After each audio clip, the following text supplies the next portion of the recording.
గుజరాత్లోని అహ్మదాబాద్ నగర్లో air India విమానం టేకాఫ్ అయిన కొద్దిసేపటికే బీజే మెడికల్ కాలేజీ విద్యార్థులు హాస్టల్పై కూడడం తెలిసింది. ఘోర దుర్ఘటనలో 4 అండర్ గ్రాడ్యుయేట్ వైద్య విద్యార్థులు, ఒక పోస్ట్ గ్రాడ్యుయేట్ రెసిడెంట్ సహా మొత్తం 5 మరణించారు. అనేక మంది విద్యార్థులు, వైద్యులు తీవ్రంగా గాయపడ్డారు. ఘటనతో అహ్మదాబాద్ నగరం ఒక్కసారిగా ఉలిక్కిపడింది. వివరాల్లోకి వెళ్తే ఎయిర్ ఇండియాకు చెందిన బోయింగ్ 7878 డ్రీమ్లైనర్ విమానం 230 మంది ప్రయాణికులు, 10 మంది సిబ్బంది, 2 పైలట్లతో కలిపి మొత్తం 242 మందితో అహ్మదాబాద్లోని సర్దార్ వల్లభాయ్ పటేల్ అంతర్జాతీయ విమానాశ్రయం నుంచి మధ్యాహ్నం 1:38 లండన్కు బయలుదేరింది. అయితే టేకాఫ్ అయిన కొద్దిసేపటికే కేవలం 825 అడుగుల ఎత్తులో ఉన్నప్పుడే విమానం పైకి లేవడంతో విఫలమై సమీపంలోని బీజీ మెడికల్ కాలేజ్ హాస్టల్ భవనాన్ని బలంగా ఢీకొట్టింది. ప్రమాద సమయంలో హాస్టల్ క్యాంటీన్లో విద్యార్థులు భోజనం చేస్తున్నారని, అక్కడ చెల్లాచెదురుగా పడి ఉన్న ప్లేట్లు, గ్లాసుల విషయాన్ని స్పష్టం చేస్తున్నారని ప్రత్యక్ష సాక్షులు చెప్తున్నారు.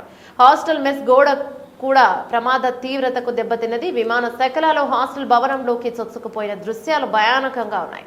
ఈ దుర్ఘటనలో సుమారు 40 మంది వైద్యులు గాయపడగా వారిలో ఒకరి పరిస్థితి విషమంగా ఉందని తెలిసింది.